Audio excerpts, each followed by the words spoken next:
La chaîne Techno vous fait découvrir en avant-première aujourd'hui l'arrivée de Palm en France. Palm s'apprête à sortir 2 téléphones en collaboration avec SFR, le Prey qu'on connaît déjà, mais aussi le Pixie. Alors ces téléphones sortiront dans quelques semaines, mais vous le savez, ce qui fait en fait le nerf de la guerre dans un smartphone, ce sont les applications. Et c'est aujourd'hui que se préparent ces applications qui vont arriver sur les premiers téléphones dans quelques semaines. On vous fait découvrir ça tout de suite sur la chaîne Techno.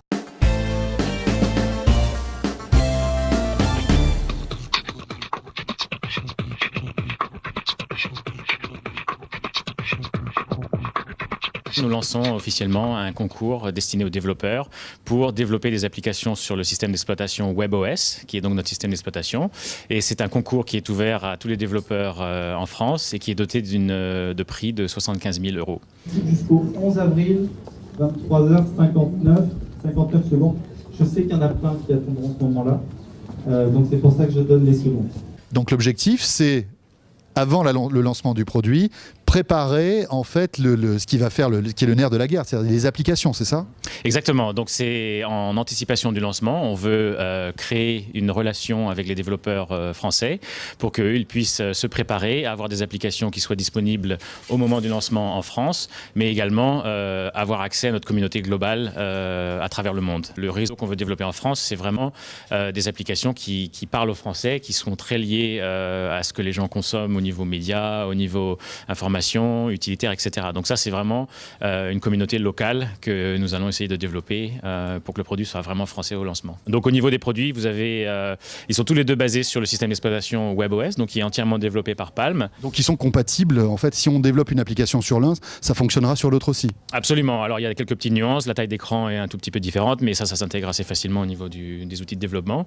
Il y en a un qui a un clavier coulissant, donc lui il se présente plus comme un pavé comme ça avec un grand écran tactile et donc le clavier coulissant en dessous, et le Pixie qui est ici, qui a donc le même écran tactile et le clavier qui est juste disponible en dessous. Donc celui-là, il se caractérise par le fait qu'il est très fin. Et qui sera plus abordable que le Palm Prey parce qu'il est moins spéqué, comme on dit, il a moins d'innovation technologique? Alors les deux ont des capacités, des features assez équivalentes. Après ça, au niveau des prix au lancement, on aura plus d'informations plus proches du lancement. Alors le nerf de la guerre lorsqu'on sort un smartphone, c'est d'avoir des applications. Et justement, qu'en pensent les développeurs d'applications? Et vous allez voir, apparemment, le Palm a beaucoup d'atouts. Oui, alors chez Bakelit, on considère que c'est un produit qui est très intéressant et on ne le considère pas par hasard. C'est-à-dire qu'on l'a considéré après l'avoir essayé et on a été unanimement convaincus que c'était un téléphone qui avait quelque chose d'un petit peu à part, et notamment par son ergonomie. Ou alors sans le comparer aux autres mobiles, le iPhone, Android, etc.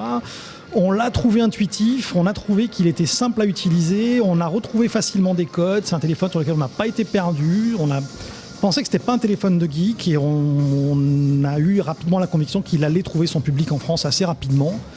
Et donc on prend sur nous d'aller voir les marques et de leur en parler, de leur expliquer et de voir si elles nous suivent ou pas. Alors on murmure qu'une application Palm se fait en 2 coups de cuillère à peau. Enfin bon, voilà, il faut quand même être un spécialiste, mais il paraît que c'est moins compliqué que sur iPhone, que sur Android.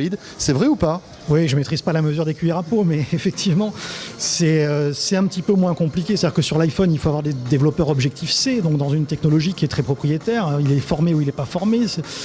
Tandis que le SDK Palm va être quand même beaucoup plus axé sur des technologies connues des développeurs.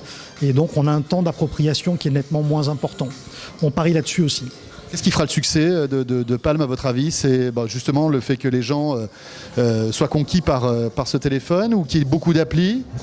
Les deux, que les gens soient conquis par l'interface comme nous on a pu l'être, et que rapidement émerge un certain nombre d'applications qui créent des usages intéressants pour les consommateurs au final.